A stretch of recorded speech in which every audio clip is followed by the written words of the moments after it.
Hi everybody, welcome to my latest episode. This one is going to be about why you need 3 of the same shoe, and I'm having such a good day today because I think we skipped spring and went right to summer here in Chicago, which is totally okay with me because winter was like 9 months long. I wanted to call attention to my necklace. I got this last week at Nordstrom Rack and I really like it. I just kind of got into like the collar-y type of necklaces. But I really like this one because it's plastic, so it's a lot lighter than like the metal ones. I actually have one here I can grab. Let me just shimmy over. This one that my best friend had gotten me for my birthday. It's also not very heavy because it's lightweight, but I do like how the plastic one is a little bit lighter, and since it has all kind of stones in it, I always just wear these little, you've seen these Betsy Johnson earrings that have the diamonds and then the rows of diamonds around it. And I did my little LC braid here. Normally my hair would part more over to this side and I could have more of a sweep over braid, but today it just wasn't feeling it, so I didn't push it. And so here's how my nails look today. The white is the happy anniversary color I showed you guys last week, but the blue is new. It is this Layla nail polish. It's called Soft Touch Effect, and there's no color. Maybe they don't do that in Italy, but I got this at Ulta yesterday and I really like it. It's kind of got like a light ocean blue and then a dark blue undertone, which I really like in my blue glitters. This is like the color that I feel like my aura is. And I'm gonna do a blue tip on the white ones once they dry a little more. But yeah, this is made in Italy and I got it super cheap, so hit up Ulta. I also got this super flamboyant, it actually matches my necklace, this lipstick yesterday, and I was expecting it to be really, really crazy neon, but it actually wound up being more clear, and so I was going to wear it today, and I did wear it, but then I had to put actual color over it, which is okay with me. And so I wanted to show you guys some scents that I'm feeling for this season. I have this Victoria's Secret body mist. It's the bow one, but I think there's like a yellow or gold bow one, and then this is the pink one. And it's just called Victoria, and I really like body mists for spring. I haven't been feeling like heavy, perfumey. I've been feeling more of a watered down mist, and so I really like this because it's light. And then yesterday at Bath & Body Works I came across this Oahu scent, and normally it's it's called Coconut Sunset. It reminded me of this other one that I have from Victoria's Secret that's called like Coconut Passion, but my mom took it from me, so I had to buy my own. And so, of course, because I really liked the scent, and I never do this, I always buy like one of each thing in each scent, but I bought the lotion and then a tanning lotion, which actually is just like a bronzer.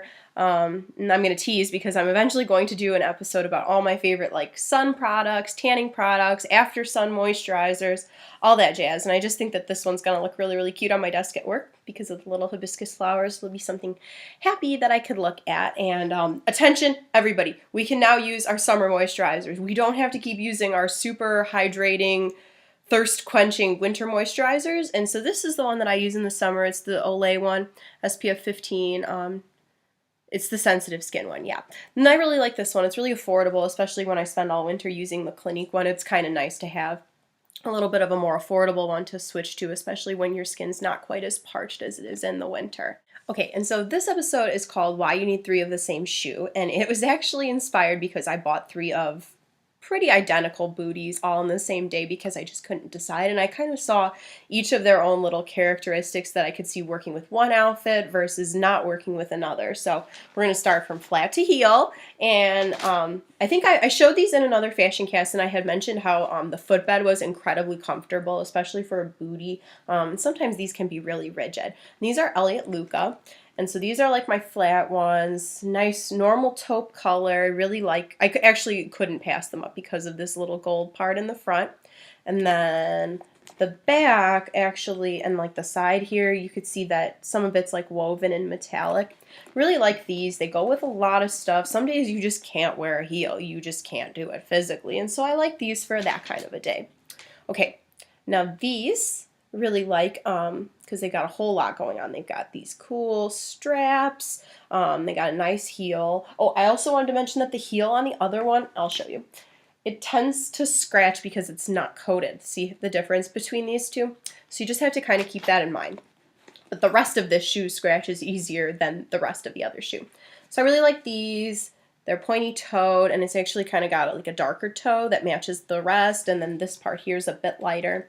Again, they zip over here, and I like, you kind of need to have versatility with like your tans and your caramels, because sometimes you need to counteract how much orange is in your outfit. I have this one orange sweater that I really like to wear in the winter, and I wouldn't wear these with it because it's too much orangey, coppery. It doesn't look good. Okay, and then these are my fringe booties. These have also a scratchable heel, and I like how it kind of tapers.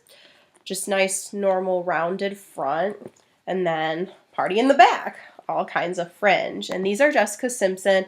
I like these when I'm wearing like my Free People hippie shirts, but you could see how these are all kind of, I wouldn't say year round, but definitely multi-seasonal, because I could wear this in the summer with like a cute little ranchy dress, but I could also wear it in the dead of winter just with a normal blouse. And same goes for the other ones. They're not 4 seasons, but sometimes in Chicago you get all 4 seasons in the same day, and you need to be prepared for the fact that it's going to be 30 when you're leaving for work in the morning, 60 by the time you're running an errand at lunch, and then like raining or snowing by the time you're leaving the office at 5 or 5:30. So this is why you need to have 3 of the same shoe. Then I kind of have a bad habit with this. Once I have my shoe brands that I really like, I tend to keep buying the same ones. I have a couple pairs of Birkenstocks, both clogs and the Jesus sandal, because they're so comfortable. I can't beat them, and I love that they go with everything. And I've got a bunch of pairs of Havaianas that I couldn't even show you right now because I literally got sick of carrying stuff in my room. So we are going to talk about my Converse now. Okay, so these are my original Converse, and some people actually would try to tell me that these were pink and not red, but it's so clear that they're red because the accents are pink. My necklace is pink. These shoes are red. And shame on U of I, because I had a really awesome picture of these when they were all marked up and personalized on my multimedia profile, and the college deleted it. So you guys don't get the pleasure of seeing that. Shame on U of I. Okay, and so I'm a big fan of changing out my laces, and so I had these, which I found at Urban Outfitters, in those red Converse for a while, and now I'm going to put them in my black ones when I finally get them. But I have white ones for now with black and blue checkerboard laces, and then also got my high tops that I've shown you guys before. These gray ones, but I actually started tying them now. I just tied them like this, really loose, and it's easier if I just show one. Tied little knots in the laces so that they couldn't fall out, but I just need to slip them on and off really easily sometimes, which is not super easy with the high top because it's trying to go around your ankle.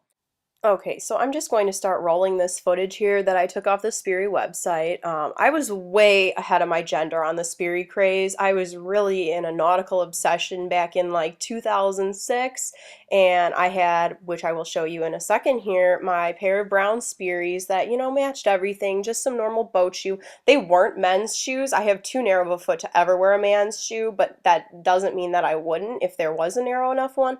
But some poor unfortunate soul in my high school came up to me and was like, Sperry's are for men. And okay, I'm kind of seeing a whole lot of Sperry's for women here. Like, do you have your own fash cast? No, I don't think so. Look, we're still going. We've got sandals, we've got boat shoes, all for women. And then real quickly here, we're just going to take a little peek at that gigantic number of women's shoes offered by Sperry. Booyah! Okay, so here are my original brown Sperry's that guy commented on. They're really beat up, but they're a nostalgic item in my fashion wardrobe because I was making a statement. I was ahead of my time, and now every girl you see walking around a college campus or the city of Chicago has a pair of Sperry's on. You know, you got your taupe ones or whatever with your little bit of plaid. You're wearing Sperry's. Sperry's are not just for men. They weren't for men only in 2006, and they aren't only for men now. And I also have these super exotic ones. The front is beaded, and they're like Aztec-y. And I really like these for when you're wearing like a simple outfit, like jeans with just like a plain t-shirt or a tank. I actually wore these with just my plain True Religions and like a black lacy tank top to work on a Friday. like a white jacket, and this was nice because then I had all the colors, but it still matched. And these always remind me of this quote from Diana Vreeland, which is pink is the navy blue of India. And I think that these are really good statement piece when you're trying to achieve that. And then recently, just this season, I got these gray slash silver ones. I never had like a girly pair like this, you know, that are cut down. I've always had like the topsider, so you could see the difference. And I like these because they have the shorter lace, the bow is nice and cute, and I like how they're metallic silver here, and then you can see there's a light gray, a dark gray, and then this piping here is silver. You could see a little bit. You can't really see it that well. And then the back has like a little accent. Oh, you could see the silver there really well. The sun's hitting it. So I also have to have 3 pairs of Sperry's. And so I wanted to show you guys my coworker Alyssa. She's from Wisconsin. I'm not sure if it's Madison, but somewhere up there. And she was telling me about these dyeable shoes. And so I'm going to switch over now to a pic. Okay, so these are the shoes she was telling me about. They're literally called dyeables. And I know people use these for like proms and weddings when you just have like the most random color dress that you can't get anything to match it. But I love these. I need 3 of these. With the strappy like that, it looks like sun rays. Okay, so that is all I have for you guys in terms of shoes today, but I actually stayed home sick from work a couple of days this week. You might still be able to hear like the congestion a little bit. And I started making some friendship bracelets just to kind of pass the time and cheer me up, make me feel like my normal self. And I actually have a business where I sell these, so I'm going to tease because I'm going to talk more about that in my next episode. But I just wanted to show you guys, it's like a little heart pattern. And I actually didn't go off a pattern. I just found a picture of this online and kind of just went with it, made my own pattern and just started. You could see where I like messed up at the top, just, you know, trial and error. And when I was doing this, and I'm still working on it, I think I'm going to try and do 1 bracelet a week as kind of like a little challenge just to keep my skills fresh and always have stuff for my business. And so I'm going to be showing you guys these and sharing them with you as I work on them, and look forward to telling you more actually about my business with making friendship and hemp bracelets. So I hope you'll join me next week for my next episode, and I hope you have a good week in the meantime. Enjoy the great weather.